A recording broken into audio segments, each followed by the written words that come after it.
ne sais pas vous, mais à force de lire, d'écouter, de raconter des histoires aussi incroyables qu'effroyables, je commence un peu à devenir parano. Quand je suis dehors de chez moi, ne serait-ce que dans la rue, qui peut m'assurer qu'il ne va finalement rien m'arriver? Lorsque je suis dans une foule, combien de personnes, en termes de pourcentage, sont susceptibles d'être des malades mentaux, voire des criminels, sans même qu'on ne le sache? Bon, qu'on soit d'accord, il ne s'agit pas d'une majorité de personnes, heureusement, et pourtant, laissez-moi vous raconter 3 histoires effroyables de meurtres qui, bien que spectaculaires, n'arrivent pas que dans les films. Vous ne vous êtes jamais demandé, au détour d'un arrêt de bus, durant un trajet en train ou encore pendant la diffusion d'un film en salle de cinéma, si votre voisin pouvait être un psychopathe? Vous ne vous êtes jamais dit, lorsque vous êtes dans un bus, que là, tout de suite, un autre usager pouvait soudainement s'attaquer à l'un des autres passagers, peut-être même à vous? Bon, vous allez sûrement penser que j'exagère en disant ça, que les statistiques sont extrêmement faibles pour se faire découper pendant son trajet en bus durant les vacances.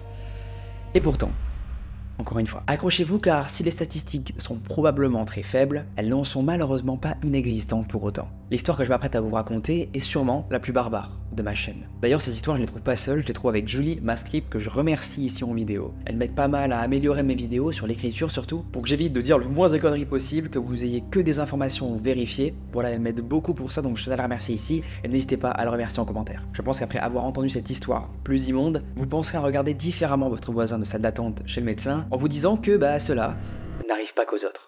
Tommy Richard McLean naît le 3 octobre 1985 au Canada, dans une ville nommée Winnipeg, au Manitoba. Il était un jeune adulte parfaitement ordinaire lors des faits, décrit comme plutôt chaleureux, solaire et social. Il aurait pu être un très bon frérot à vous. Un gars comme n'importe qui d'entre nous. Rien ne le distinguait en particulier dans sa vie, si ce n'est qu'il a pour personnalité d'être autonome et indépendant. Son oncle disait d'ailleurs en le décrivant: Tim a passé sa vie à voyager et à rencontrer de nouvelles personnes. Il voyait toujours du bon dans les gens qu'il rencontrait. En 2008, il avait alors 22 ans et était employé dans une fête foraine itinérante, emploi qui convenait jusqu'ici parfaitement à ses aspirations bohèmes. Il avait aussi une petite amie, Colleen, qu'il connaissait depuis l'enfance et qui attendait un enfant de lui, même s'ils ne s'étaient que récemment mis ensemble. Colleen, elle, avait déjà 2 enfants d'une union précédente à laquelle elle venait de mettre fin. Cette grossesse et l'idée de devenir père le rendaient très inquiet. Et s'ils avaient décidé ensemble avec Colleen de pratiquer une IVG, Colleen ne s'était jamais rendue au rendez-vous. Probablement souhaitait-elle garder l'enfant qu'elle attendait de Tim, même à l'encontre de la volonté de celui-ci. Et à la fin d'une tournée de la troupe itinérante à laquelle il appartenait, pour laquelle il travaillait, il a décidé un jour de la quitter. Il souhaitait en fait retourner s'installer près de sa famille, à Winnipeg, ville située à plusieurs heures de route de son lieu de travail ce soir-là. Le 30 juillet 2008, Tim montait à bord d'un autocar d'une ligne nommée Greyhound,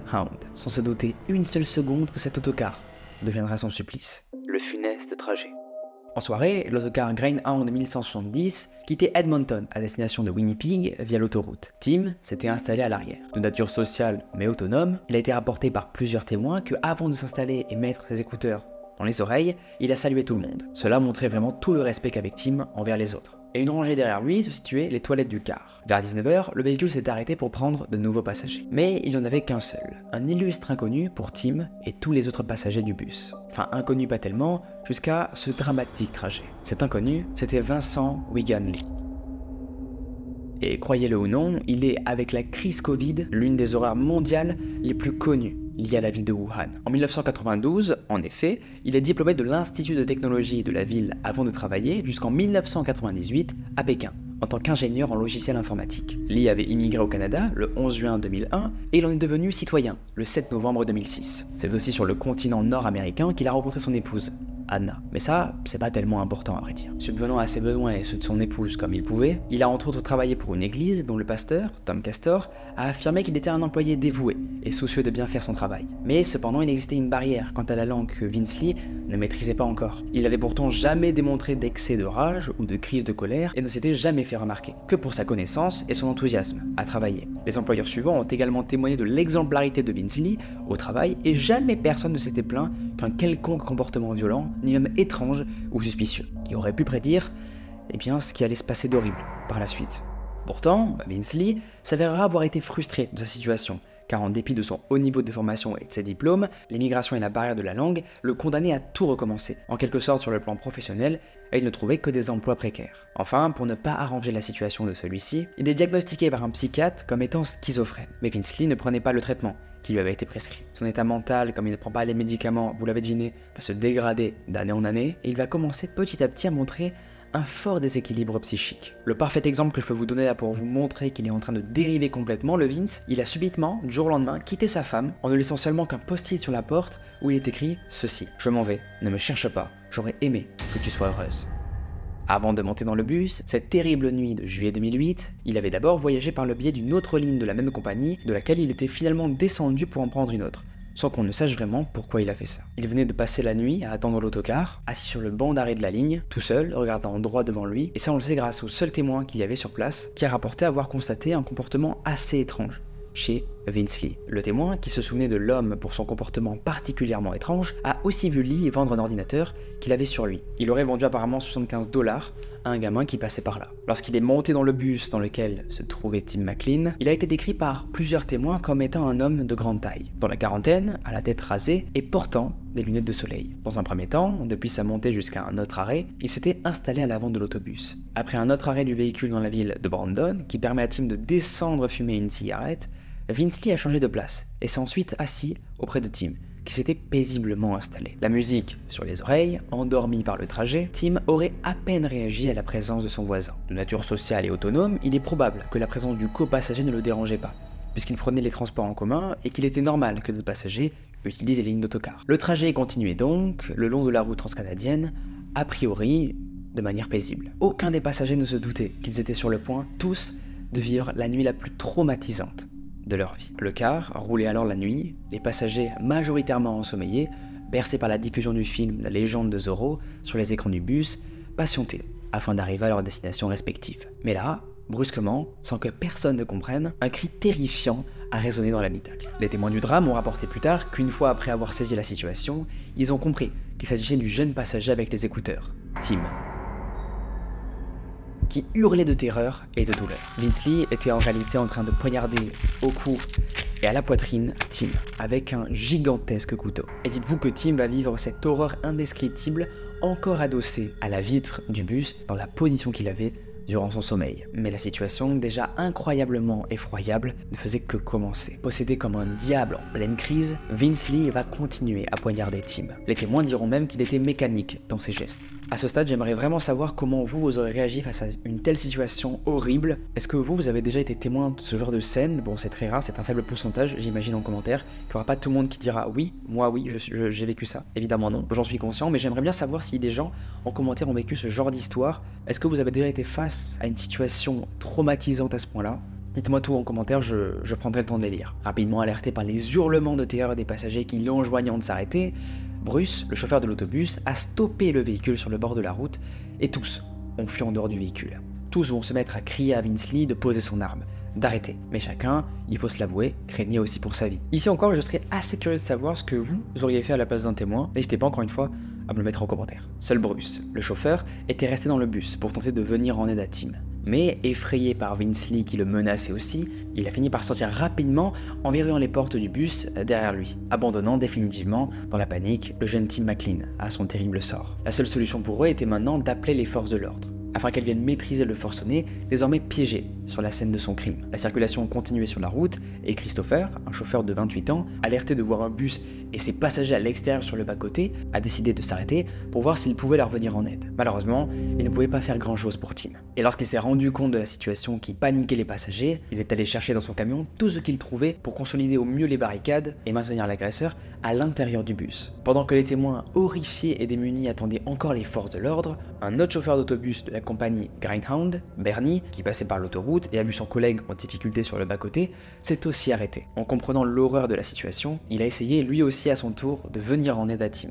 Mais immédiatement, dans le bus, il ne l'a pas vu. Son attention s'était premièrement portée sur Vince pour essayer de le raisonner, de lui demander la raison de son acte. Mais, toujours agité, Lee apparaissait faire des allers et retours dans l'allée principale du bus, et aurait tenté de débarrer même le moteur, sans y prévenir. Vince Lee, comprenant qu'il était bloqué et qu'il n'avait aucun moyen de sortir de ce bus, il a ensuite frappé avec son couteau contre les vitres du bus qui n'ont heureusement pas cédé. À 21h, les secours sont enfin arrivés sur les lieux. Les forces de l'ordre se sont déplacées, armées et en compagnie d'un négociateur, puisque Lee était en pleine crise et que son discours n'avait plus aucun sens. Il hurlait vouloir rester dans ce bus pour toujours. Ayant choisi la prudence de ne pas engager plus de victimes, les forces de l'ordre mettront bel et bien 3 heures à maîtriser l'homme. Durant les longues heures de négociations totalement irrationnelles avec Vince Lee, ce dernier s'adonnait à un spectacle des plus macabres. Et là, âme sensible, s'abstenir. Car ce que je vais vous raconter est vraiment hardcore. Et je sais même pas si ça passe sur YouTube, donc il y aura forcément des trucs à biper, je pense. D'abord, il continuait de découper des petits morceaux du corps de Tim avec son couteau. Et les mettait ensuite dans des petits sachets qu'il avait sur lui. Et il aurait pu s'arrêter là. C'est déjà horrible. Non, évidemment non, il s'est pas arrêté là. Et la suite est pire. Il a poussé l'horreur jusqu'à ensuite décapiter la dépouille de Tim McLean avant d'en exhiber la tête depuis l'intérieur du bus aux témoins à l'extérieur, faisant des allers et retours dans le véhicule, brandissant fièrement son sordide trophée, la tête de Tim. Enfin, couvert de sang, il est alors retourné près des restes de Tim pour en découper un bout avant de le manger, exalté par le sang qui le recouvrait. Ce n'est que peu de temps avant l'interpellation de Vince Lee que les témoins ont été pris en charge par une brigade qui les a emmenés en lieu sûr et a recueilli petit à petit leurs témoignages. Il aura fallu attendre que Vince Lee, toujours dans sa folie, se mette à frapper encore sur les vitres au point d'en briser une afin de pouvoir l'interpeller enfin et le neutraliser. Lorsque les forces de l'ordre ont pu accéder au bus, devant eux, il y a une scène des plus traumatisantes. Vince avait disséminé dans le bus, recouvert de sang, des sachets plastiques qui contenaient des morceaux de chair de Tim. Son corps, je ne vous en fais pas un dessin, il a été réduit en charpie à tel point qu'il va manquer une oreille, un œil, un nez et une langue. En plus que celle-ci, la tête, soit arrachée de son corps. Séparée, littéralement. Vous comprenez maintenant pourquoi j'ai dit en début de vidéo que ça allait être assez hardcore. Et j'aurais sûrement mis d'ailleurs peut-être une prévention au tout début. Les forces de l'ordre finiront même par en trouver une partie dans les poches de l'agresseur qui, dans un élan de lucidité, demandait alors qu'on le mette à mort pour ce crime qu'il venait de commettre. Enfin, dès le matin, la compagnie de bus dépêchait un nouveau véhicule et un chauffeur auprès des passagers pour les récupérer au poste de police, leur permettre de faire des courses, pour se changer et même se ravitailler après cette terrible épreuve, et les ramener, évidemment aussi, définitivement en sécurité à Winnipeg, leur destination d'origine.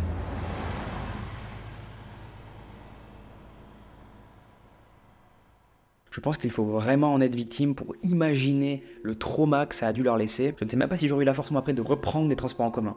Évidemment que non. Évidemment que non. Le procès de Lee a débuté le 3 mars 2009. Lee plaidant non pénalement responsable pour cause de troubles mentaux.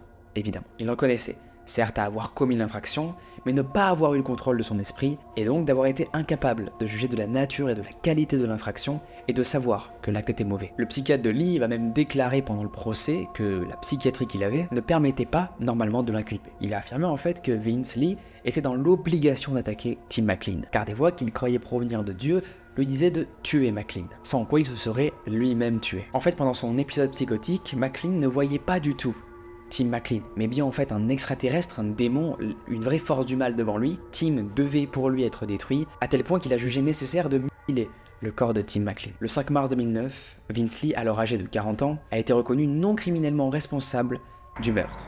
Et il a donc été envoyé dans un établissement de santé mentale à haute sécurité. Car oui, il faut pas déconner, c'est quand même un meurtrier. Bien entendu, quand la famille va apprendre ça, ils vont évidemment juger ça complètement inadéquat. Et petite anecdote par rapport au père de Tim, dites-vous qu'il s'est tatoué le visage de son fils sur la poitrine pour le porter toujours avec lui sur son cœur. Si vous vous souvenez bien, au début, je vous ai parlé de Tim, qu'il allait avoir un enfant. Eh bien oui, cet enfant est bel et bien né. Il est né le 21 décembre 2008, 5 mois après la tragique mort de Tim. La mère en difficulté le confiera à la mère de Tim, sa grand-mère, qui l'élèvera jusqu'à ses 9 ans avant qu'un procès ne déchire les deux femmes autour de cette garde. Colin, souhaitant à un moment donné aussi récupérer son fils. Pour terminer, pour répondre à une question que beaucoup de personnes se posent normalement, Vince Lee, oui, il a bel et bien été libéré.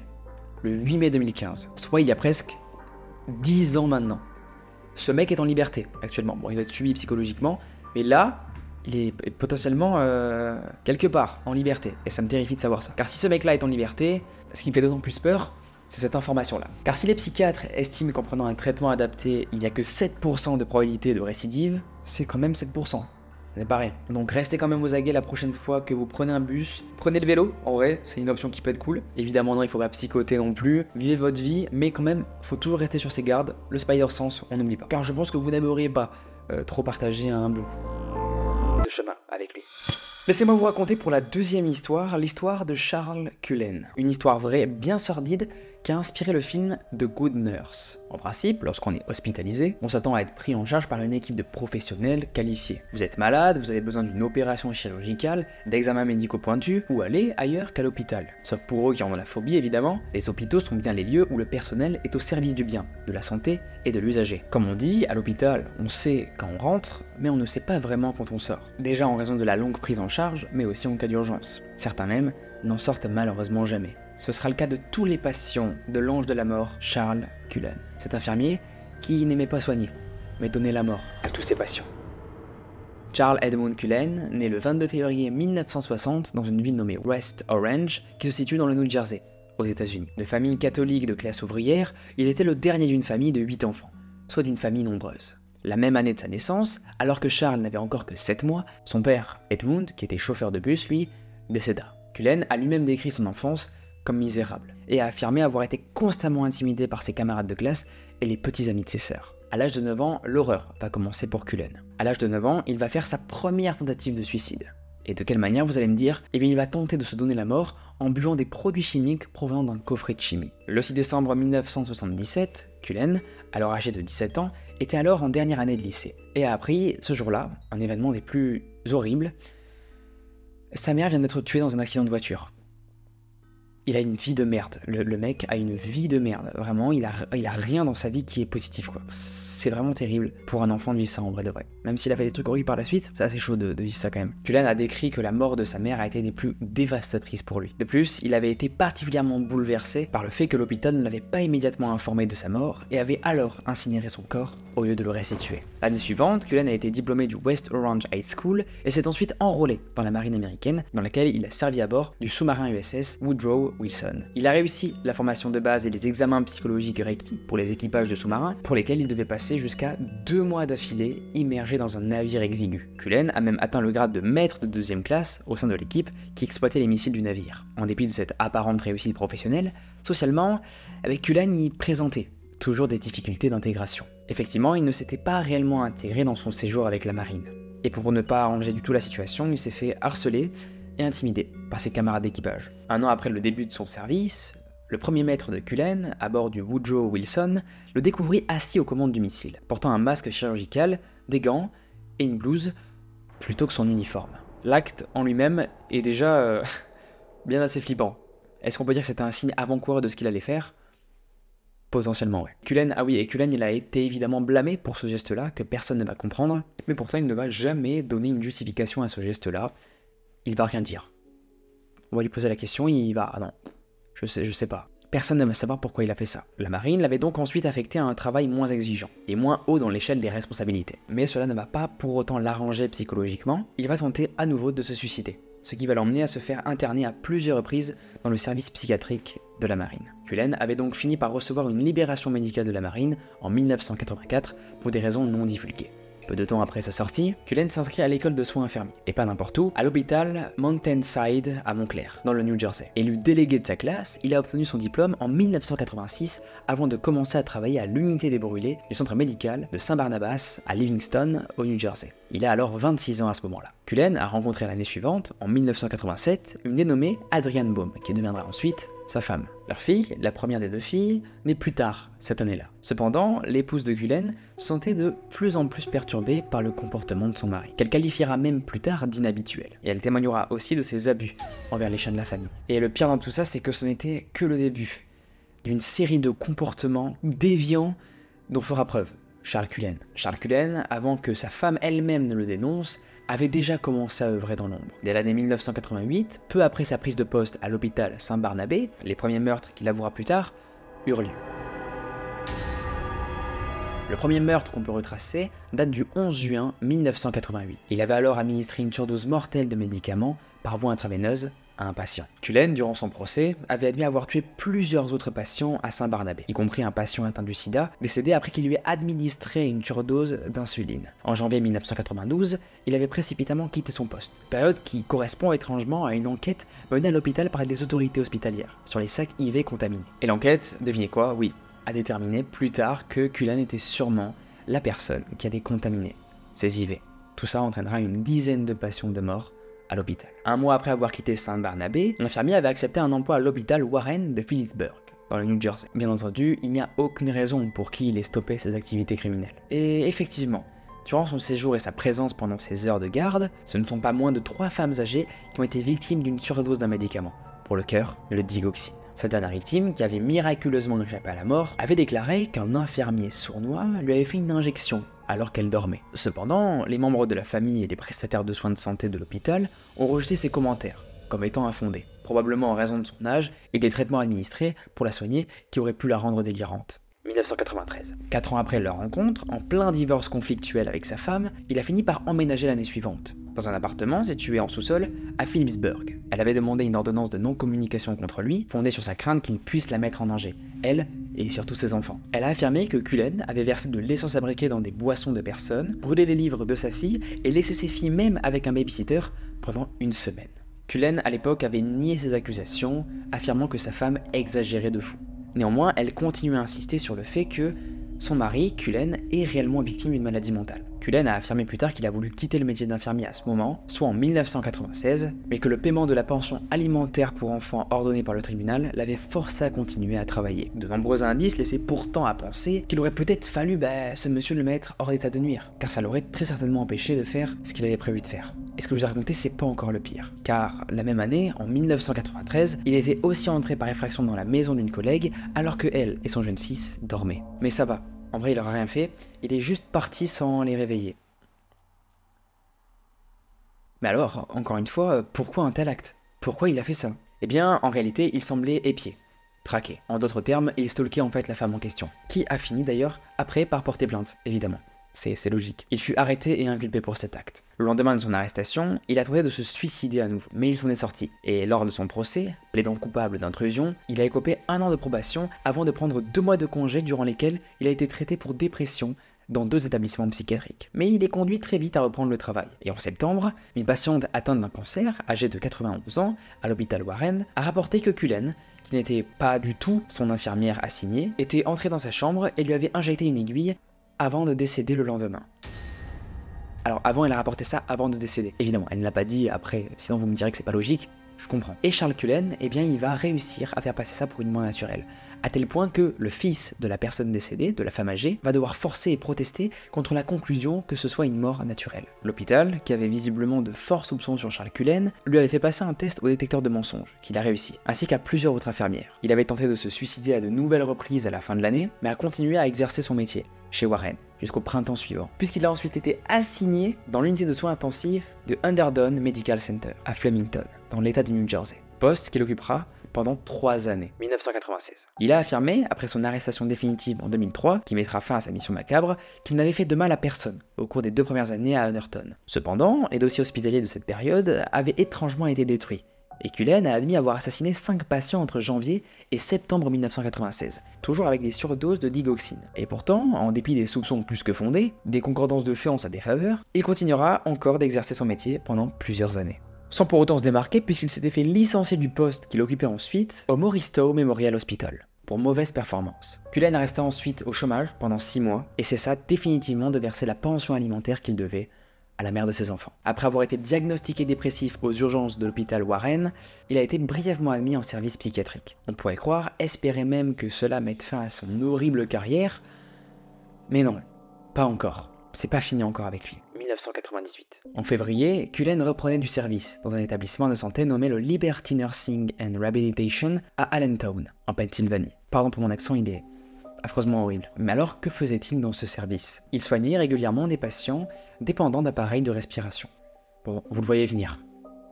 Ça va pas bien se finir cette histoire. D'ailleurs, anecdote, dans cet établissement, Charles Cullen il a été accusé d'avoir donné à des heures complètement aléatoires des médicaments à des patients sans aucune autorisation. Les heures étaient totalement imprévues, il en donnait comme ça, hop, c'était vraiment la distribution de bonbons quoi. Alors qu'on était quand même sur des médicaments qui pouvaient avoir des effets secondaires si c'était donné à la mauvaise personne assez vénère. Ce qui est arrivé de nombreuses fois malheureusement. Il finit tout de même rapidement par être licencié après avoir été vu entrer dans la chambre d'un patient avec des seringues à la main et ressortir comme ça en laissant le patient avec un bras cassé.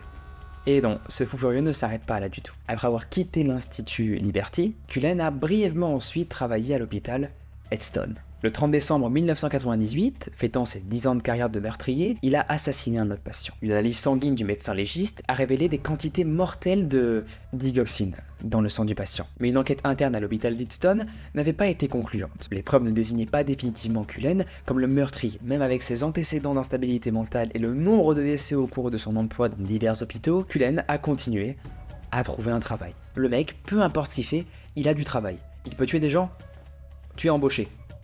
On dirait que c'est la qualité qu'il faut avoir pour être embauché dans les entreprises dans lesquelles se rend Cullen. C'est dingue de faire ça. 1999. Il acceptait un emploi dans l'unité des brûlés de l'hôpital Lee Heights Valley, dans une ville nommée Allentown, toujours en Pennsylvanie. Le procès qui a révélé les effroyables meurtres de Charles Cullen permettra de déterminer qu'il a assassiné pendant son passage un patient et a tenté d'assassiner un autre.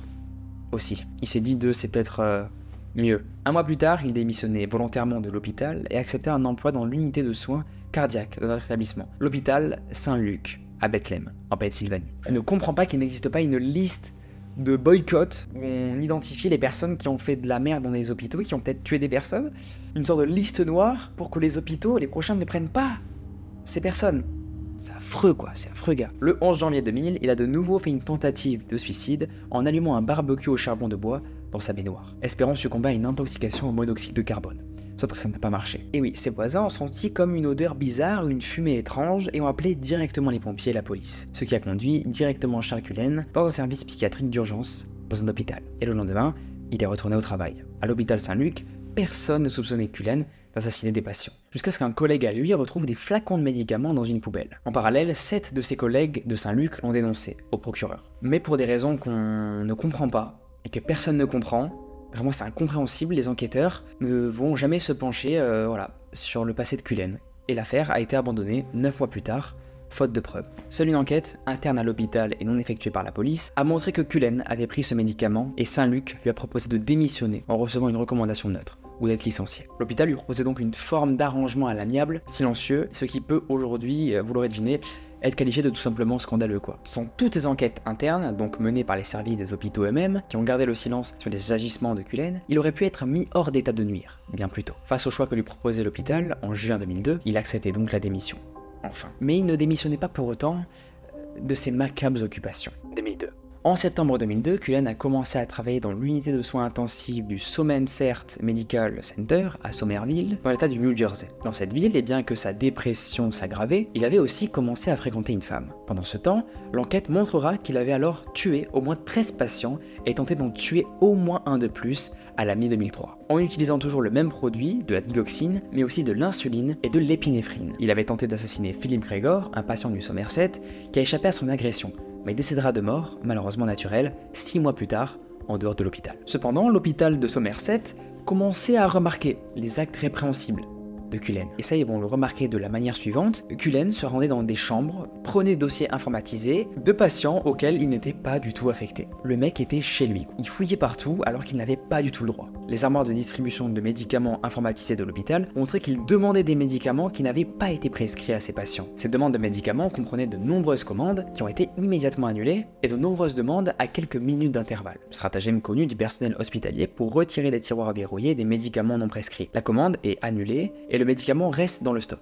Mais entre-temps, le tiroir déverrouillé s'ouvre et la personne mal intentionnée peut dérober ainsi les médicaments. En juillet 2003, l'étau se resserre autour de Charles Cullen. Le directeur exécutif du système d'information et d'éducation sur les poisons de l'État du New Jersey a averti les responsables du Somerset qu'au moins 4 surdoses suspectes indiquaient la possibilité qu'un employé tue ses patients. Entre-temps, et depuis sa prise de poste dans l'institut, Cullen avait déjà tué au moins 5 patients et tenté d'en tuer un autre. Et là, lorsqu'un patient du Somerset décéda d'hypoglycémie en octobre 2003, l'hôpital n'a pas cherché à comprendre et a directement appelé la police de l'État du New Jersey. Ce patient était la dernière victime de Cullen. L'hôpital Somerset l'a licencié donc le 31 octobre 2003, officiellement pour avoir menti en fait sur sa candidature à un emploi. La police l'a gardé sur surveillance pendant plusieurs semaines jusqu'à qu'elle ait terminé son enquête. Les enquêteurs ont chargé une ancienne collègue de Cullen qui s'était montrée amicale envers lui de lui rendre visite afin de lui parler tout en portant un micro. Le but de tout ça en fait était d'obtenir ses aveux sur une bande audio. Et grâce à ces preuves, la police avait obtenu une raison suffisante pour le faire arrêter. L'enquête est la vérité. Cullen a été arrêté dans un restaurant le 12 décembre 2003 après 15 ans de crimes dans les différents hôpitaux où il a occupé des emplois. Il est inculpé à la fois pour meurtre et tentative de meurtre. Le 14 décembre, il a admis aux détectives des homicides, Dan Baldwin et Tim Brown, qu'il avait assassiné 2 patients à Somerset. Tout au long de l'enquête, ce ne sera pas moins de 40 crimes que Cullen a déclaré avoir commis aux détectives. Au cours de ces 16 années de carrière d'infirmier. Alors, ce qu'il faut bien comprendre par la suite, c'est qu'aux États-Unis d'Amérique, chaque État est responsable pour juger les crimes qui sont commis dans ses frontières. C'est pourquoi Charles Cullen bénéficiera de plusieurs procès, plusieurs jugements dans différents États. Mais aussi, il aura donc, du coup, différentes sanctions pénales.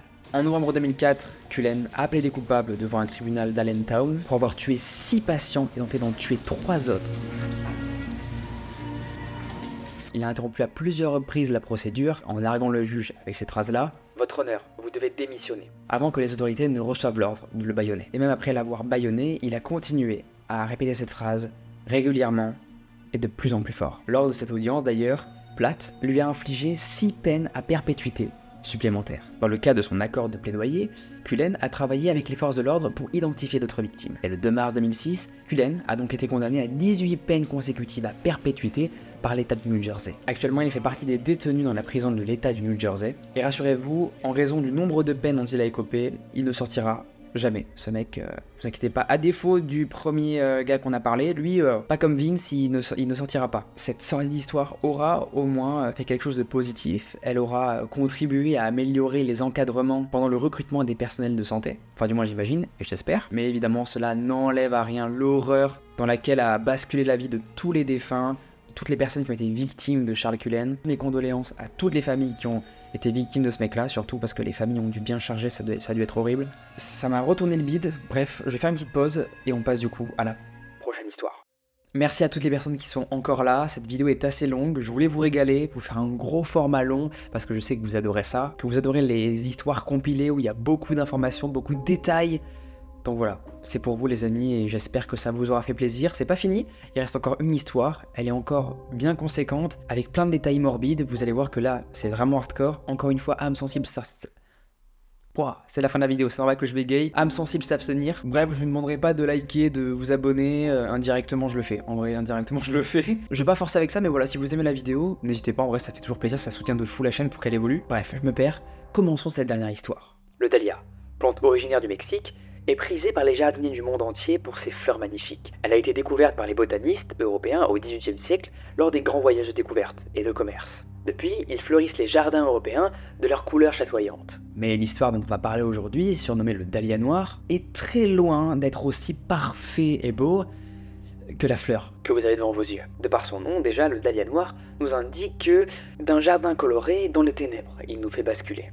Laissez-moi vous conter l'histoire lugubre de cette triste affaire, le crime du dahlia noir. L'affaire du dahlia noir fait référence au meurtre non élucidé d'Elizabeth Short, une jeune femme américaine surnommée le dahlia noir. Elizabeth Ann Short naît dans le quartier de Hyde Park, dans la ville de Boston, le 29 juillet 1984. Son père, Cleo Short, était un entrepreneur possédant une affaire de construction de golf miniature et sa mère se nommait Phoebe May. Ruiné par la Grande Dépression de 1929, le père avait été malheureusement contraint de déclarer son entreprise en faillite. Incapable de nourrir sa femme et ses 5 filles, il les a abandonnées en 1930, laissant sa voiture sur le pont de la rivière Charles pour feindre son suicide et faire croire qu'il s'était jeté dans la rivière. La vie de la petite Elizabeth, comme vous le voyez, démarre bien tristement. Elle a ensuite été élevée par sa mère à Mitford, dans le Massachusetts. Souffrant de crises d'asthme régulièrement, elle passait l'été à Mitford et l'hiver en Floride. En seconde, elle a décidé d'arrêter ses études pour se concentrer à trouver un travail à Miami Beach, où elle a trouvé d'ailleurs un emploi serveuse. Mais celle qu'on ne surnomme pas encore par son triste sobriquet, animée par l'ambition, rêvait de faire carrière dans le cinéma. À l'âge de 18 ans, elle a donc décidé de partir pour la Californie. Son père ayant repris contact avec sa mère, après avoir été rongé de remords par son geste, elle a emménagé chez lui pour se rapprocher de son rêve,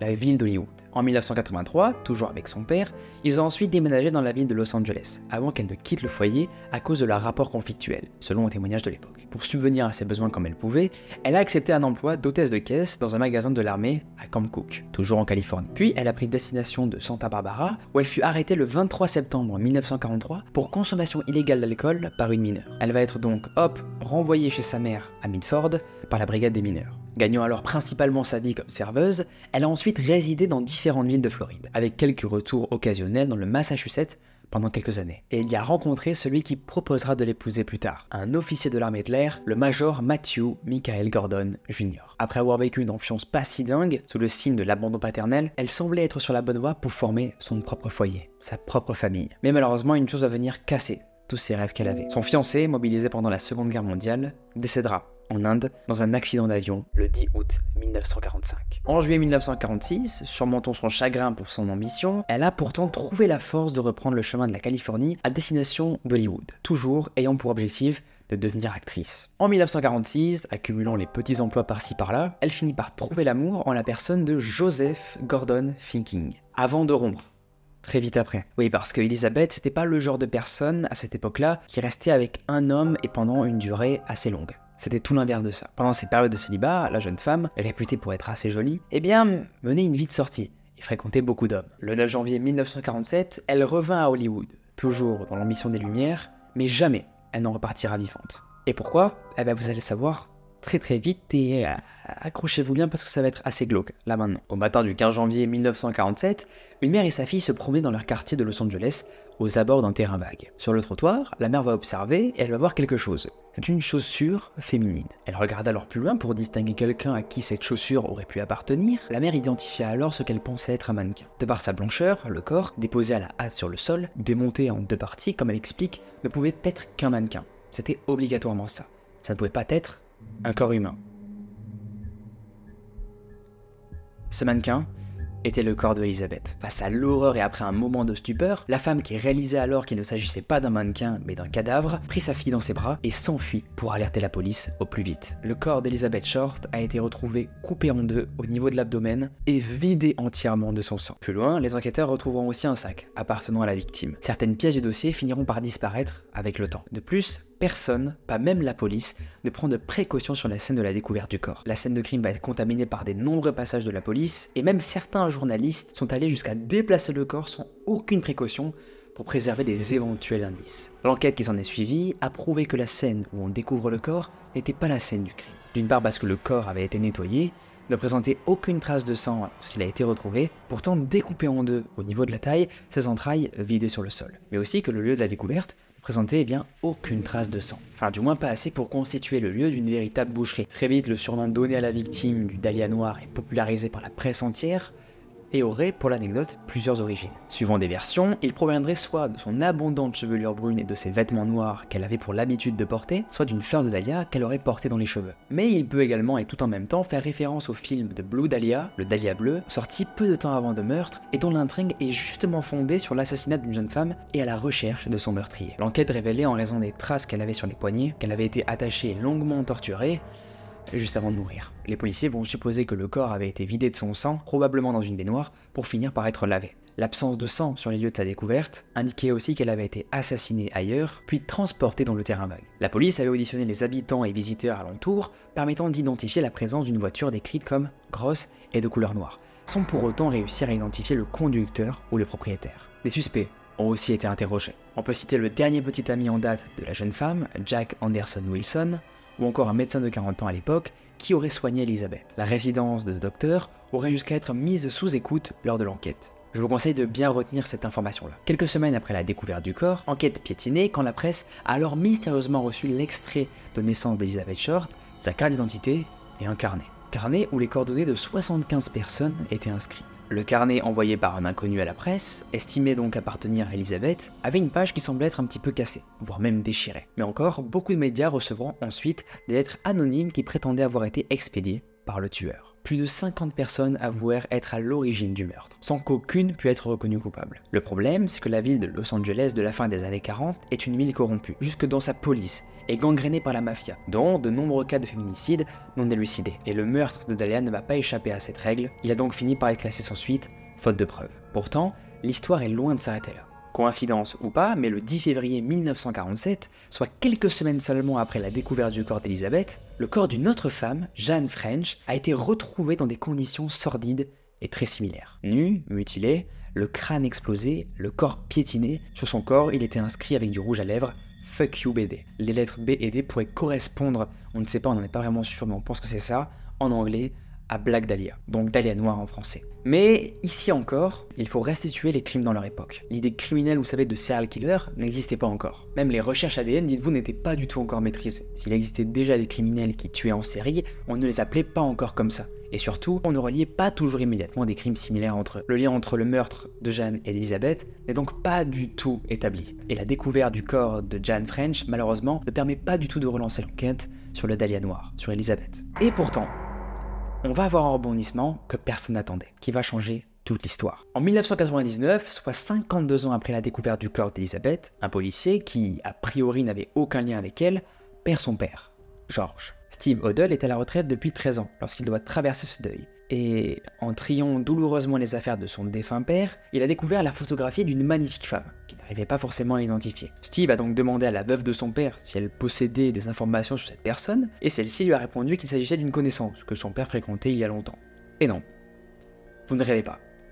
Il s'agit bien de notre fameuse Dahlia Noire. Hasard ou non, il tombera plus tard sur la une d'un journal qui publia alors la photo d'une enveloppe d'une des lettres originales prétendues avoir été envoyées par le tueur aux médias en 1947. Il a alors pris conscience qu'il s'agissait de l'écriture de son propre père qui venait de décéder, George Odell. Rongé par cette sordide évidence, il accumulera ensuite pendant plus de 14 ans les preuves afin de démontrer son intuition, et qu'elle était surtout très bonne. Suspect numéro 1, George Odell. George Odell, le père de Steve, est devenu médecin à 29 ans, soit en 1936, et s'était spécialisé dans les maladies vénériennes lorsqu'il pratiquait à Hollywood. Cependant, ses nombreuses liaisons faisaient beaucoup parler et le scandale éclata autour de lui, lorsque l'une de ses maîtresses, qui menaçait de dévoiler ses nombreuses liaisons, a été retrouvée inerte à la suite d'une overdose médicamenteuse. Pourtant, il n'avait déjà pas été inculpé, faute de preuves encore une fois. Il s'expatria, pour on ne sait quelle raison, un an en Chine après ça. À son retour aux États-Unis, il rencontra un artiste surnommé Man Ray, qui, ici encore, coïncidence ou non, est connu dans l'histoire de l'art pour déconstruire le corps humain. En plus de ces coïncidences qu'on pourrait encore remettre en doute, il s'avère que le docteur George Odell était aussi le médecin de Elizabeth Short, la Dahlia Noire. Bon, peut-être que c'est une coïncidence. Bon, peut-être, à vrai dire que c'est une coïncidence, non. Car c'est Steve qui va nous démontrer le contraire et qui va mettre fin à cette affaire. Steve Odell, le fils du médecin, n'aura plus aucun doute lorsqu'en fouillant des enregistrements de la police, il trouva une bande audio, certainement issue de la mise sous écoute de la maison du docteur lors de l'enquête en 1947, enregistrement où on peut y entendre son père dire « Supposons que j'ai tué le Dahlia Noir, ils ne pourront plus le prouver maintenant, ils ne peuvent plus parler à ma secrétaire, puisqu'elle est morte. » Mais alors là vous me demanderez pourquoi la police n'a rien fait. Lors de l'enquête en 1947, ils avaient ces paroles devant eux. Ils pouvaient même les écouter, et ont sûrement dû les écouter. Pourquoi ils ne l'ont pas arrêté alors s'ils avaient autant de suspicions sur le docteur? Eh bien pour deux raisons. Non seulement, comme je vous l'ai dit, la police de l'époque était corrompue, mais en plus le docteur entretenait des relations avec des personnes haut placées dans la société. C'est terrible. J'ai rien à rajouter, c'est juste injuste et horrible, mais ça on peut rien y faire. Comble de l'horreur, en 1949, soit 2 ans après l'affaire du Dahlia Noir, George Odell avait été accusé d'abus sexuels par pas n'importe qui, eh bien oui, sa propre fille, lorsqu'elle avait 14 ans. Bon, on pouvait préchote qu'il allait faire du mal à Elizabeth. Pourtant, bien que mis en examen et entendu, il n'avait toujours pas été condamné. Le mec est intouchable quoi. Suite à ces accusations, peut-être pour fuir le discrédit, il a emménagé des années suivantes aux Philippines pour y demeurer 40 ans, exerçant en tant que psychiatre, médecin spécialisé dans les maladies psychiques. Il s'y était aussi marié et est devenu père de 4 enfants. C'est en 1990 qu'il revient âgé aux États-Unis avant de mourir en 1999 à l'âge de 92 ans, sans jamais avoir été condamné pour un seul crime. Bien entendu, son fils, pendant ses années d'enquête sur son propre père, avait aussi fait le lien avec la sordide histoire du crime au rouge à lèvres. Pourquoi cette intuition? Encore une fois, l'écriture sur le corps de Jane French, Fuck You BD, correspondait également, selon lui, à l'écriture de son père. Merci beaucoup d'avoir suivi ces 3 histoires, ne m'en voulez pas si demain vous voyez des gens dans la rue qui vous regardent mal. C'est fortement possible que ce soit de la parano qui a été créée à cause de ma vidéo chez vous. Ne vous en faites pas, ça passera tôt ou tard. C'était Léo, et je vous dis à plus pour une prochaine vidéo.